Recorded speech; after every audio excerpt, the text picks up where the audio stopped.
15 anyos po ako nang mangyari ang lahat ng ito sa akin. Dahil sa hirap ng buhay ay napilitan akong mamasukan sa isang pamilya sa karatig bayan namin. Hindi naman sila mayamang mayaman talaga, pero may sinasabi sila sa buhay at kilala din ang kanilang pamilya. Kaya nasabi ko pa noon na maswerte ako dahil sa ako ang nairekomenda para makapagtrabaho sa kanila. Malaki kasi ang may tutulong nito sa aming pamilya. Sila ang may pinakamalawak na lupain doon sa kanilang lugar at iginagalang sila ng mga tao. Pero sa unang araw ko pa lang doon ay may napansin na akong kakaiba. Palaging nakasara ang mga pintuan at bintana ng kanilang bahay. Palagi rin silang nasa kanilang mga silid. Kaya medyo naging palaisipan sa akin kung ano bang kanilang mga pinagkakaabalahan sa loob ng kanilang mga kwarto. Dahil kung ako ang tatanungin, hindi ko kaya magtagal lang ganon pagkat mainipin akong tao. Pero naisip ko na lang rin na baka mahilig lang talaga silang matulog. At hindi ko rin napalampas yung pagkain nilang walang lasa. Bali dalawa kaming kasambahay sa bahay nila. Pero dahil sa bago pa lang ako doon, kung kaya nahihiya naman ako magtanong sa kasama ko. Baka kasi isipin ito na tsismosa ako at baka isumbong pa ako sa aming amo. Bali yung kasama ko ang nakatoka sa pagluluto at pag-aasikaso sa mga kailangan ng mga amo namin, habang paglilinis naman ng bahay at paglalaba ang gawaing nakaatang sa akin. Nang pangatlong araw ko na sa bahay na yon, ay naisipan kong lumabas para pumunta sa tindahan. Mayroon kasi akong nakita na isang maliit na tindahan nung unang araw na dinala ko doon. Hindi ko na kasi matiis yung kinakain namin na walang lasa. Kaya bumili ako ng asin sa tindahan. Pagbalik ko sa bahay ay dumiretso ako sa kusina at binuksan ko yung kasirola na nakasalang para lagyan ng asin. Pero naabutan ako ni Manang na kasama ko at kanya akong pinigilan. Malakas ang boses niya at halatang galit, kung kaya nagtaka ako. Sinabihan pa nga niya ako na wag ko raw papakialaman ang mga ginagawa niya at intindihin ko na lamang raw kung ano ang trabaho ko, na siya namang nakatoka sa akin. Nangatwira naman ako sa kanya at sinabi kong wala kasing lasa yung mga ulam na kinakain namin. Tinitigan niya ako ng masama at napakatalim. Sinabing mas mabuti na raw yung ganon kaysa kami ang maiulam ng mag-anak. Dahil sa mga sinabi niya ay nangilabot talaga ako. Natigilan ako at hindi talaga nakapagsalita. Panandalian akong natulala. Nang maramdaman niyang medyo nakukulangan pa ako sa paliwanag niya, ay sinabi niyang hindi normal ang pamilyang pinaglilingkuran namin. Doon sa probinsya namin ay hindi na bagong bagay ang tungkol sa mga aswang. Mula nga yata nang magkaisip ako ay naririnig ko na ng paulit-ulit ang tungkol sa mga ito. Marami na akong mga kwentong narinig tungkol sa mga aswang, pero ni minsan ay hindi pa naman ako nakakita. Kaya nang sabihin sa akin ni Manang na hindi karaniwang tao yung aming mga amo, ay ako na mismong nagtanong kung sila ba ay mga aswang. At ikinagulat ko ang kanyang naging sagot. Binalot talaga ng takot ang bukong katawan. Kung kaya dali-dali na akong nagpunta sa aking kwarto at iniligpit ang aking mga gamit. Wala nang dahilan pa para magtagal sa bahay na iyon. Nagpaalam ako kay Manang at sinabi kong siya nang bahalang magsabi sa aming mga amo. Pero bago ako umalis, ay tinanong ko siya kung paano niya nagagawang makatagal doon. Sinabi niyang hindi na siya iba sa kanila. Matagal na rin pala siyang naroon sa pamilya. Binata pa lang daw ang amo naming lalaki ay naroon na siya. At siya na rin pala ang nag-alaga at nagpalaki sa anak ng mga ito. At akala ko ang pagkakabanggit niya sa akin na hindi na siya iba sa kanila ay parang kamag-anak na ang turing sa kanya. Yun pala, ang ibig nitong sabihin ay aswang na rin pala siya. Kaya muli akong kinabahan. Baka kasi bigla niya akong atakihin at pigilang makaalis. Sinabihan niya ako na tama daw ang aking naging desisyon. Dahil halos lahat pala doon sa kanilang lugar ay mga trabahador ng pamilya at pawang mga aswang na rin. Bigla akong nanlamig sa takot nang marinig ko iyon. Nangamba kasi ako na baka atakihin ako ng sino mang makakakita sa akin kapag lumabas na ako ng bahay para umalis. Nilinaw niya sa akin na hanggat walang sinasabi ang amo naming lalaki ay hindi raw kikilos ang mga ito. Dahil nangyayari umano ang handaan doon mismo sa bahay at pupunta lang ang mga ito para makikain. At tinanong niya ako kung saan ko galing ang asin. Kaya sinabi kong sa tindahan. At iyon ang ibinigay niyang halimbawa at matibay na patunay sa akin na hindi sila basta-basta umaatake, maliban na lang kapag inutos ng kanilang matanda na ang tinutukoy niya ay yung amo naming lalaki. Pero paano kapag nakita nila ang bag ko? Tanong ko sa kanya. Dahil sigurado akong pipigilan nila akong makaalis. Pinayuhan niya akong isilid ko yun sa sako. At kung sakali mang may magtanong sa akin, ay sabihin ko raw na inutusan lang ako. Pero sigurado naman daw siyang walang sino mang maglalakas loob na magtanong sa akin dahil sa bahay ako ng matanda nagtatrabaho. Nang tanungin ko siya kung bakit niya ako tinutulungan, ay nabakas kong bigla ang matinding lungkot sa kanyang muka. Tinitigan niya akong muli, pero sa pagkakataong iyon ay hindi siya galit. Sa halip ay punong-puno iyon ng pagmamahal at naaramdaman ko yon. Sinabi niya sa akin na naalala niyang bigla ang kanyang anak dahil sa nakakahawig ko raw ito. Nalaman ko na namatay ang kanyang anak dahil hindi kinaya ang ginawang pangahawa sa kanila. At nang mamatay, sa halip na ilibing ay kinain nila dahil sa panghihinayang na pati siya ay pinilit na pinakain. At nakita ko ang luha nito nang bigla na lang tumulo. Hinawakan ko ang kamay ni Manang at nagpasalamat sa kanya. Matapos kong mailagay sa sako ang bag, ay nagpaalam na rin ako sa kanya at ako ay umalis na. Nasa ika-6 na baitang kami noon nang mangyari ang nakakatakot na karanasan naming ito. Kakaunti lang kami noon sa klase. Wala pa yata kaming 30. At yung paaralan namin noon ay isang habalang na binubuo ng 2 kwarto.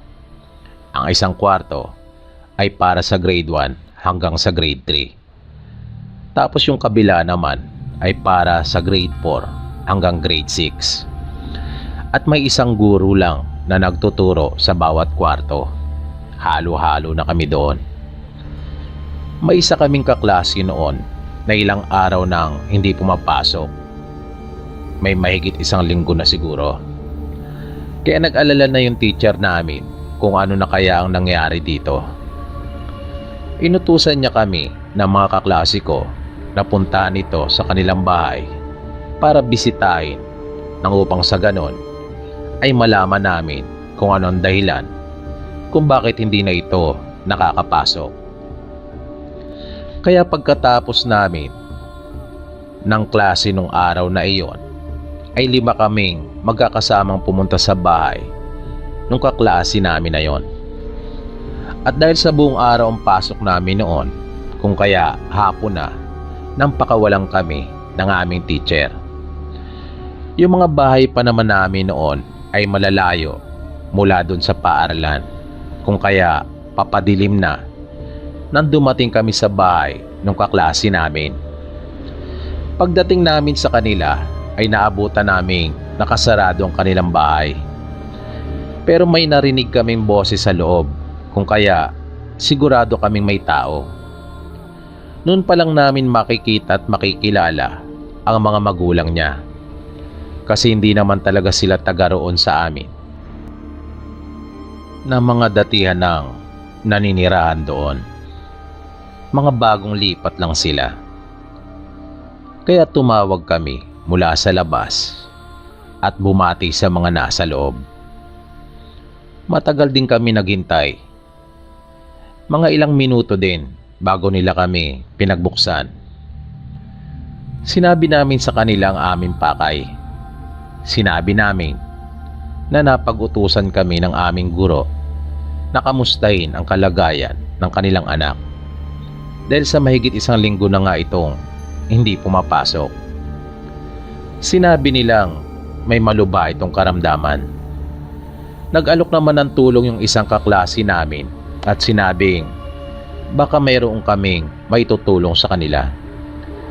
Pero nakapagtataka na sa halip ikatuwa ng mga magulang niya yung sinabing iyon ng aming kaklase, ay para bang nagalit pa ang mga ito. Para bang sinasabi na wag na kaming makialam. At parang gusto nilang umalis na kami dahil sa marami pa raw silang gagawin.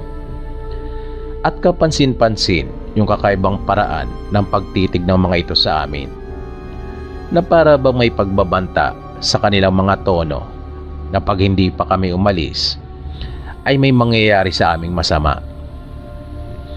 Kaya napilitan na lang rin kami na iwan na sila. Nang papaalis na kami ay may napansin yung isang kasama namin na malaking kaldero sa di kalayuan. At may mga naroon na palatandaan na para bang mayroon dong kinatay. May nakita pa nga kaming mga bakas ng dugo. Kaya nagbiro yung kasama namin at sinabing piyesta pala daw doon sa kanila. At dahil sa may pagka makulit din ito, kung kaya wala sa loob niyang binuksan yung malaking kaldero na iyon. At laking gulat namin nang tumambad sa amin ang isang braso ng tao na bahagyang nakalubog sa pulang sabaw. Kulang na ang mga daliri ng kamay at hindi nalalayo ang laki noon sa aming mga braso. Kaya mabilis na pumasok sa isip namin noon yung aming kaklase. Sa takot namin ay nagkanya-kanya na kaming takbo. Mabilis kami nagsitakbuhan at walang lingon-lingon na tinunton yung daan palayo. Nagpasya kaming magkakaklase na isumbong ang aming natuklasan sa aming mga magulang at sama-sama naming ibabalita sa aming guro. Medyo madilim na rin kasi noon, kung kaya hindi na kami nagpilit na bumalik sa paaralan para isumbong kaagad sa teacher namin. Doon kasi sila nag-i-stay in, lingguhan sila kung umuwi sa kanila. Pero dahil sa paggabi na nga, kung kaya nagpasya kami na ipagpabukas na lamang. Nang sumunod na araw, kasama ang mga magulang, ay kaagad naming ipinagbigay alam sa aming guro yung aming nakita. Magkakasama kaming humingi ng tulong sa kapitan at lumapit naman ito sa kapulisan. Pero nang puntahan na yung bahay ay wala na yung mga magulang ng kaklase namin. Tumakas na ang mga ito.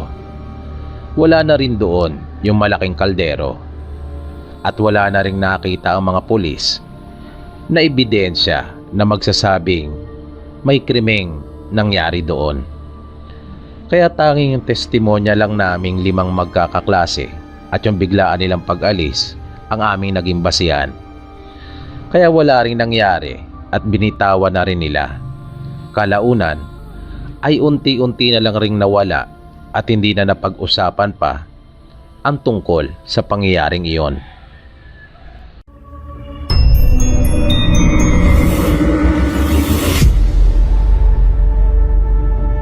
Nais ko lang din po sana ibahagi yung kwentong nalalaman ko. Balik kwento po ito ng nanay namin na nangyari doon sa kanilang probinsya. Ang nanay po kasi namin ay ipinanganak at lumaki doon sa kanilang probinsya.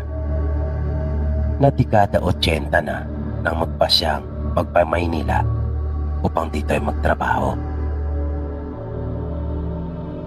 Kwento niya sa amin noong mga panahong nag-aaral pa lamang sila sa elementarya ay laganap na ang bali-balita ukol sa aswang doon sa kanilang bayan. Noong una, ang buong akala nilang magkapatid ay ginagawa lamang iyong panakot sa kanila.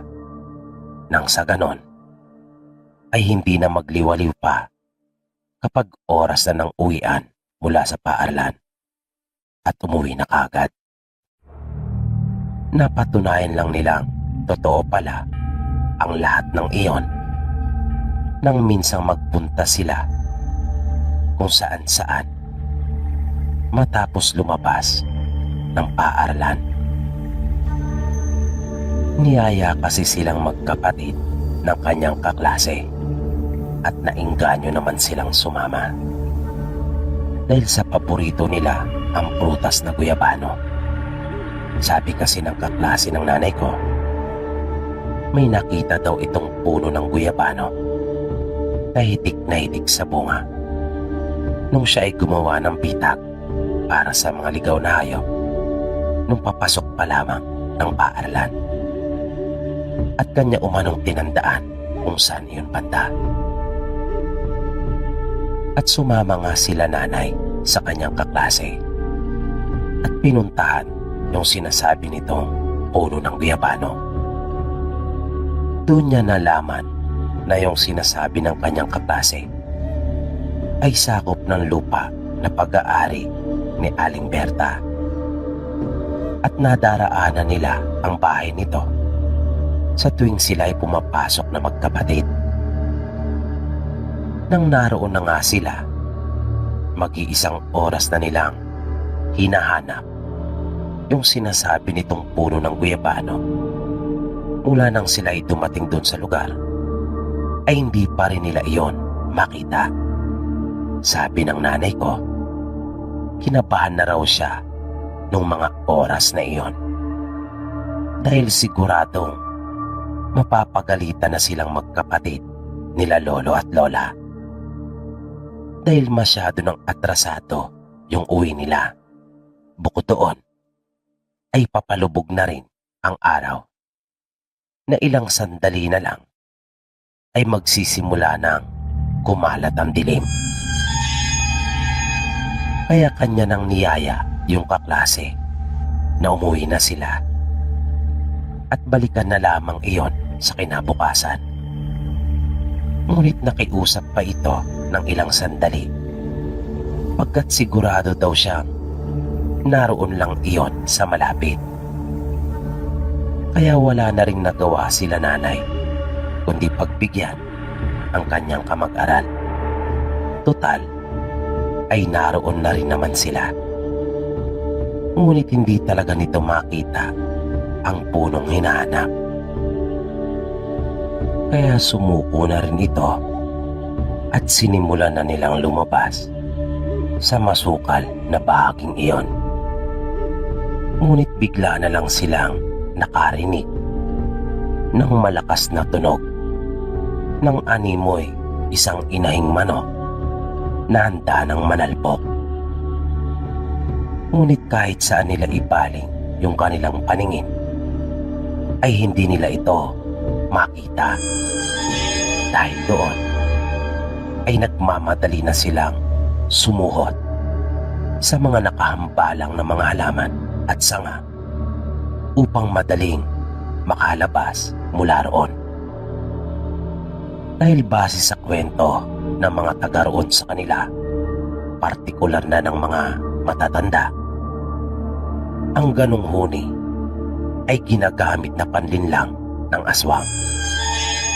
At mapapatunayan mo aswang ang lumilika noon kapag naririnig mo lang ito at hindi mo nakikita. At hindi doon natapos ang lahat. Dahil matapos nilang makalabas mula doon sa masukal na bahaging iyon ng pook, ay nakakita sila ng isang tao na animoy aso na nakatuwad sa gilid ng daan. Kaya mabilis silang nanakbong tatlo. Nang minsang sulyapan ni nanay yung kanilang likuran, ay napansin naman niyang hindi iyon sumunod sa kanila. Kung kaya, medyo nakahinga sila ng maluwag at humintong sandali para magpahinga at habulin na rin muna ang kanilang mga hininga. Pagdating nila sa bahay, tulad ng kanilang inaasahan, ay pinagalitan sila ng kanilang mga magulang. Nangako naman sila na hindi na iyon mauulit pang muli. Lalo na nga at napatunayan nilang magkapatid na mayroon talagang aswang. Nang sumunod na araw, nang papasok na silang muli sa paaralan, ay nakita nilang magkapatid si Aling Berta na nasa harapan ng bahay nito. Kwento ni nanay, kinabahan daw siya noong mga oras na iyon dahil naisip niyang baka nalaman nito ang tungkol sa balak nila nung nagdaang araw na manguha ng mga tanim nitong guyabano. Kaya diretso lang siyang naglakad at halos hindi makatingin sa matanda, habang nakasunod lang sa kanya ang nakababatang kapatid. Nang bigla silang tinawag nito na sinabing dumaan daw muna silang sandali at niyaya pa sila nitong mag-almusal. Kaya natuwa naman si nanay. Naisip niya kasing hindi ito galit. Kaya nasisiguro niyang wala itong alam ukol sa kanyang mga guyabano. Inabutan sila nito ng tinapay. Ngunit dala na rin ng hiya, ay hindi iyon tinanggap ni nanay. Kahit pa nga naging mapilit yung matanda.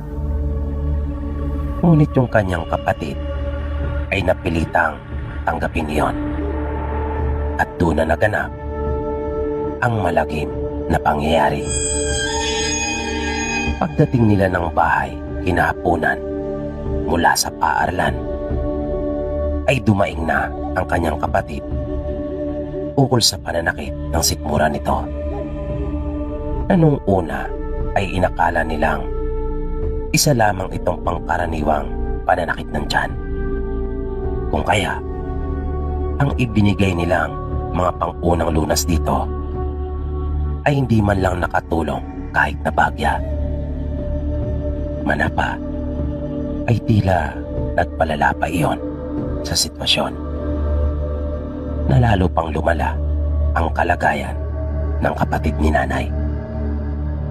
At ng mga madaling araw ay napansin na lang ng kanilang mga magulang na hindi na ito humihinga. At nang kanila itong lapitan ay napasigaw na at tumangis ang kanilang ina, pagkat malamig na ang katawan ng kanyang kapatid. Dahil sa pagkamatay na iyon ng kapatid ni nanay, malakas ang kanilang kutob na si Aling Berta ang may kagagawa noon. At malamang ay siya din yung aswang na kanilang nakitang nag-aabang sa may gilid ng daan. Ngunit ang malaki nilang problema ay kung paano nila iyon mapapatunayan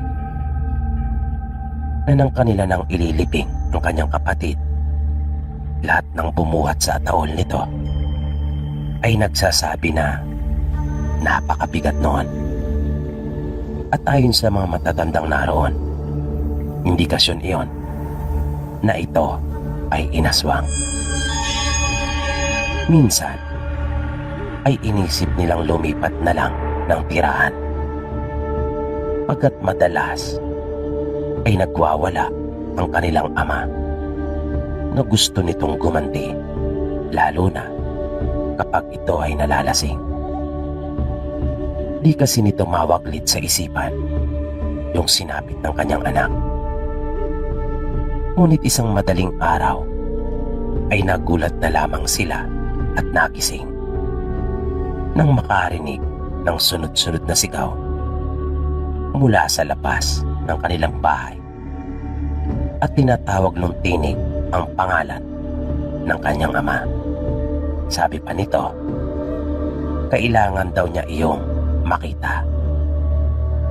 Kaya nagmamadali silang bumangon at lumabas. Kumpare iyon ng tatay ni nanay, at sumama sila sa kanya. Maya-maya, malayo pa sila, ay nakita na nila yung mga taong naroon sa bahay ni Aling Berta na nag-uumpukan. Nang makalapit sila, ay nakita nila itong nakasubsob sa lamiseta na nasa labas ng kanyang bahay at wala na itong buhay. Agad napansin nila nanay yung mga dugong nagkalat. Ganon din yung buo-buong dugo doon sa may sugat nito. Base sa usap-usapan, buntis ang asawa ng isa nilang kanayon. At narinig nito na mayroong nasa kanilang bubungan na tila pa dahan-dahang gumagapang, kung kaya kanya umano itong nilabas.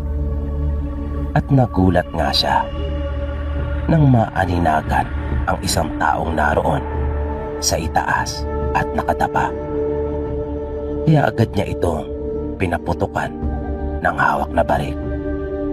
Sumigaw din siya at humingi ng tulong, kung kaya naglabasan yung dalawa niyang kapitbahay na kanyang kapatid at pinsan. Nang tumalon iyon mula sa kanilang bubungan, nang bumagsak ito sa lupa, ay isa ng malaking aso, at nawalang bigla yung taong kanyang nakita. Kaya doon nila naisip na ito ay aswang na nagpalit lamang ng anyo. Iyon ang dahilan kung kaya hinahabol nila ito at hindi tinantanan. Pinaputukan nila ito hanggang sa kanilang matamaan.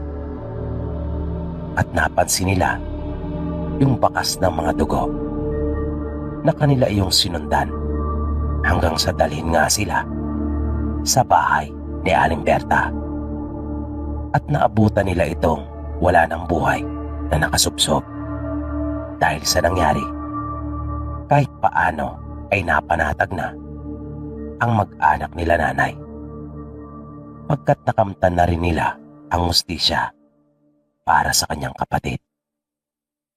Na nakamit nila iyon kahit hindi mismo sa pamamagitan ng kanilang mga kamay. Na ibang tao ang naging kasangkapan para mapagbayad si Aling Berta sa kanyang kasalanang ginawa.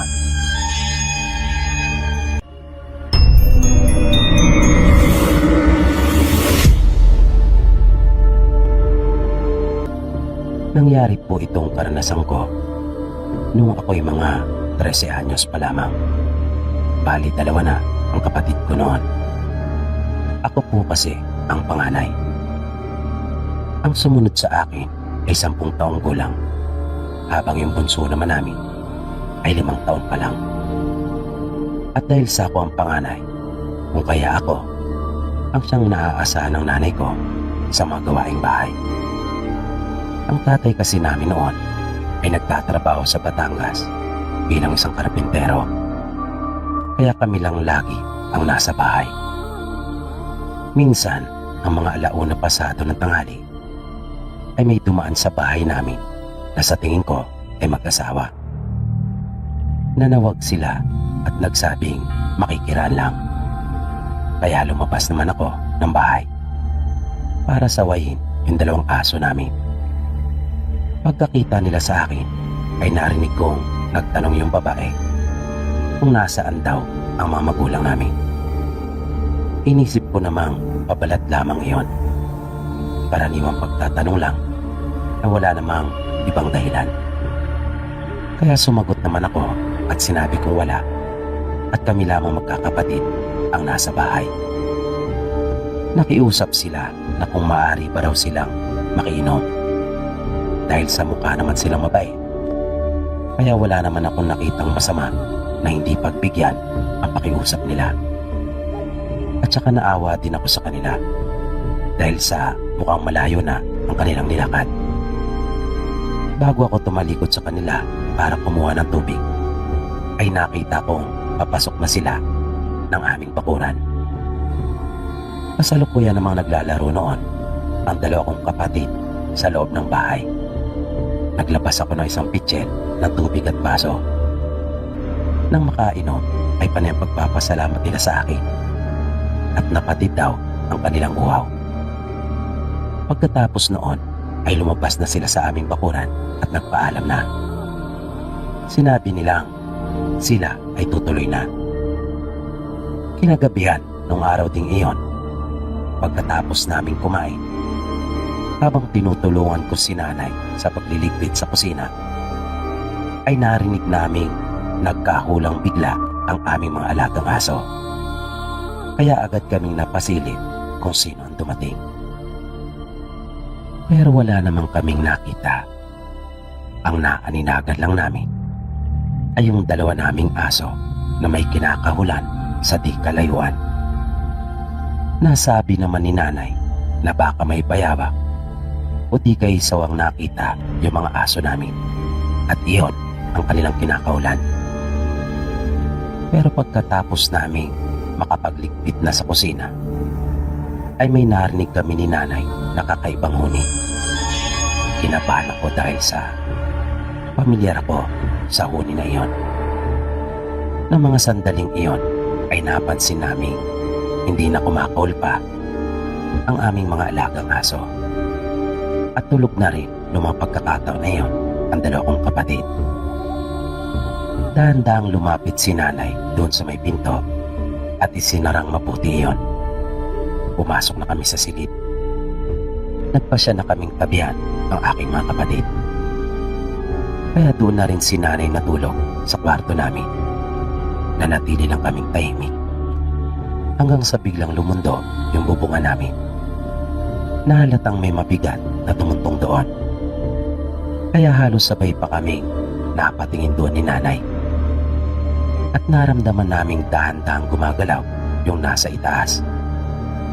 Nakita kong biglang tumayo si nanay at kinuha yung kawayan na ipinapang tungkod doon sa bintana.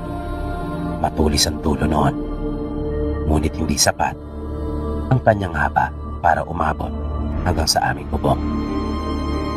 Naisip kong iyon marahil ang gagamitin ni nanay na kanyang armas kung sakaling pumasok ang aswang sa loob ng bahay namin.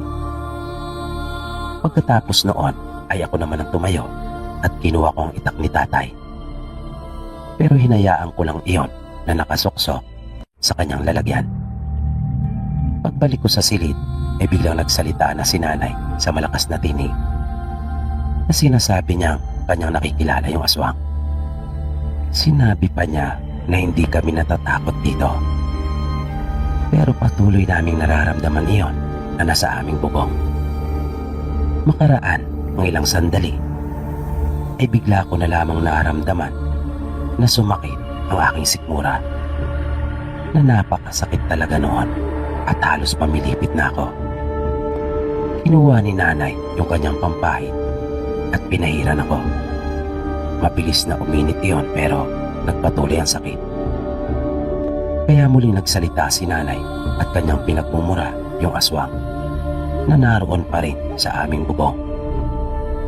Kanya pa nga yung pinagbantaan na kapag may nangyari umano sa aking masama, ay kanya itong susugurin sa bahay. Habang lumilipas ang bawat minuto, ay mas tumitindi pa yung kirot na nararamdaman ko. Hanggang sa nagulat na lamang ako.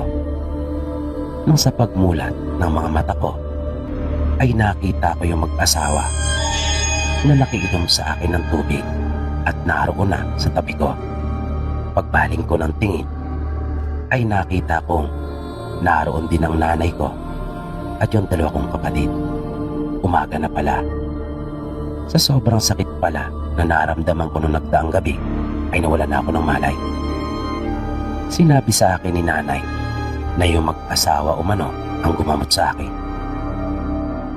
Nang buong akala ko pa naman ay sila yung umaaswang sa akin. Nagkamali pala ako ng hinala. Sabi ni nanay, nagawa rin umano ng mag-asawa na mapalayas yung aswang noong nagdaang gabi. Bago pa sila umalis, ay binigyan nila ako ng pangontra para sa mga kulam at gayon din sa mga aswang. Binigyan din nila si nanay ng langis at doon pa nga sila sa amin na nanghalian noon at hapon na sila nang sa amin ay magpaalam. Para yung pagpapasalamat namin sa kanila ni nanay. Nang umidad naman ako ng 17 ay napapasok ako bilang isang kasambahay doon malapit sa bayan. Natatandaan ko pa ngang ang sweldo ko noon ay 1,200 lamang kada buwan. Pumayag na rin ako dahil sa naisip kong makakatulong na rin iyon ng malaki sa amin. Pagkat kung aasahan lang kasi ang kinikita ni tatay noon ay kulang talaga. Dahil hindi naman ito ipinapadalang lahat sa nanay ko ang kanyang sweldo. Umiinom kasi ito ng alak. At kung minsan pa nga ay nagpipiraos pa, sabi na rin ng kanyang mga katrabaho na taga roon din sa amin. Maayos naman yung pagtrato sa akin nung mag-anak na napasukan ko. Mababait naman sila at hindi katulong ang pagtuturing sa akin. Pero hindi ko akalain na doon pala ako uli makakaranas ng tungkol sa mga kababalagan at aswang. Isang madaling araw iyon nang bigla na lang akong nagising dahil na rin sa mga malalakas na sigawan. Narinig kong nagkakagulo sila. Kaya mabilis na akong bumangon upang alamin kung ano ang dahilan noon at kung ano rin ang maaari kong maitulong. Naabutan ko silang nasa silid ng aking mga amo na kanilang pinipigilan ang kanilang mama habang nagwawala na nakahiga. Naroon din ang asawa nito at pinapakalma din siya. Makalipas ang halos 2 oras mahigit ay huminto din ito at natulog na muli. Naririnig kong nag-uusap silang mag-ama na inaalam pilit kung bakit nagkaganon ang ilaw ng kanilang tahanan. Base sa mga narinig ko ay wala rin silang maibigay na malinaw na sagot. Pare-pareho silang hindi alam ang totoong sanhi noon. Lumipas pa ang mga araw. Naging madalas ang pagsumpong ng hindi malamang sakit ng amo kong babae. At habang tumatagal, ay unti-unting nag-iiba na ang ugali nito. Naging mainitin ang kanyang ulo at lagi na lang itong nagagalit kahit na sa mga mumunti at mabababaw na dahilan lang. Dahil sa mga naging pagbabago nito, ay hindi na rin ito pumasok pa sa kanyang trabaho. Kaya madalas ay kaming dalawa lamang ang naiiwang magkasama sa bahay nila. Sapagkat pumapasok ang mga anak nito, may sinasabay na ng kanilang ama sa pagpasok nito sa trabaho. Minsan ay halos gusto ko nang sumuko at layasan na ang mag-anak dahil sa naging masamang ugali ng amo kong babae. Pero naaawa ako para sa kanilang mga anak, kung kaya nagtiis pa ako. Ang buong akala ko ay iyon na ang pinakamagiging problema ko sa bahay na iyon. Yung biglang pagbabago ng ugali ng amo kong babae, pero nagkamali ako. Dahil sa may mas matindi pa palang magiging dahilan para tuluyan na akong magpasya na lisanin na ang mag-anak nila. Minsan, nang kaming dalawa lang naiwang muli sa bahay, ng mga 10:00 pasado na ay naisipan ko na magluto. Nagsalang na ako ng sinaing at inihanda na rin ang mga isasahog sa lulutuin kong ulam. Ngunit kanya iyong inagaw sa akin at sinabing gumawa na lamang ako ng iba dahil sa siya na umano ang magluluto. Nang matapos ko na ang aking ginagawa, ay nakaramdam na ako ng gutom. Pagtingin ko sa orasan, ay napansin kong mag-aalas 12 na rin pala. Kaya nagpunta ako ng kusina upang mananghalian na. Wala na doon ang amo kong babae. Naisip kong marahil ay nasa kwarto na niya ito at nagpapahinga. Pagbukas ko ng kasirola ay nagulat ako sa aking nakita. Manok ang kanyang niluto, pero sa itsura pa lamang nito ay halatang ilaw iyon. At halos wala yung sahog na para bang pinakuluan lamang sa tubig ng sandali. Dahil doon ay nagbukas na lamang ako ng sardinas. Sa puntong iyon ay iba na ang aking pakiramdam na nangyayari sa amo kong babae. Kinagabihan noon, di ko na alam kung ano ng eksaktong oras nang bigla na lamang akong nagising dahil sa naramdaman kong parang may dumagan sa akin. At pagmulat ko ng mga mata ay laking gulat ko nang makita ko ang amo kong babae na nakadagad na nga ito sa akin at akma na akong kakagatin. Kaya ubod lakas kong itinulak ang baba nito palayo sa akin at nagsimula na akong magsisigaw. Kitang-kita ko ang mapalasik na mukha nito dahil sa halos magdikit na nga sa sobrang lapit. Nanlilisik ang kanyang mga mata at para bang sabik na sabik, o mas tamang sabihin na para bang siya ay takam na takam. Napakiramdam ko ng mga oras na iyon ay gusto niya talaga akong kainin. Hindi ako tumigil sa kakasigaw dahil na rin sa sobrang takot at pangamba sa kung ano ang maaaring mangyari sa akin. At nagsimula pang tumulo ang malapot nitong laway sa mukha ko. Halos bibigay na ako noon. Lalong-lalo na ang mga nangangawit ko ng braso dahil sa kakapigil sa kanya. Napakalakas ng amo kong babae. Buti na nga lang rin at sanay ako sa hirap at mga gawain dun sa amin. Kung kaya, hindi niya rin ako mabasta-basta. At pakiramdam ko ay tila ba gumana yung pangontra na ibinigay sa akin ng mag-asawa. Nakakatakot talaga ang itsura niya. Doon ko napatunayan na totoo pala yung mga kwento sa akin ni tatay na nagtatayuan daw ang mga buhok ng aswang. Pagkat ganon ang nakita kong itsura ng amo kong babae. Mga ilang minuto rin kaming nasa ganong posisyon at sitwasyon hanggang sa nagdatingan na ang mga anak nila at kanyang asawa. Agad siyang pinagtulungang haplutin ng mga ito gulat na gulat sila sa kanilang naabutang tagpo. Hindi sila makapaniwala sa kanilang nasaksihan. Nang makabuelo na ako, ay tumulong na rin ako sa pagpigil sa kanya. Parang wala talaga ito sa kanyang katinoan. Nakakalain mo talagang nasisiraan na ito ng kanyang ulo. Pero hindi. Alam niya ang kanyang ginagawa, na parang hindi niya lamang mapigilan at makontrol ang sarili. Itinali namin siya sa kanyang higaan at makaraan ng halos 1 oras ay humupa din ito at kumalma. Ayaw ko mang gawin na iwan ang mag-anak nila, pero nung araw ding iyon ay nagpaalam na ako. Pinakiusapan ako ng amo kong lalaki na kung maaari ay dumuon pa ako ng kahit mga 3 araw pa.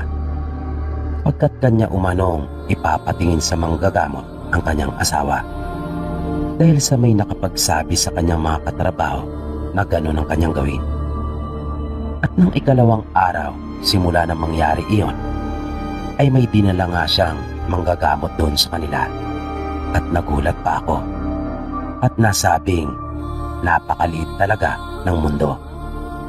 Pagkat ang nakita kong dinala niya sa kanila ay yung mag-asawang tumulong at nagpagaling din sa akin. At tulad ko, ay hindi rin nila ako nakalimutan.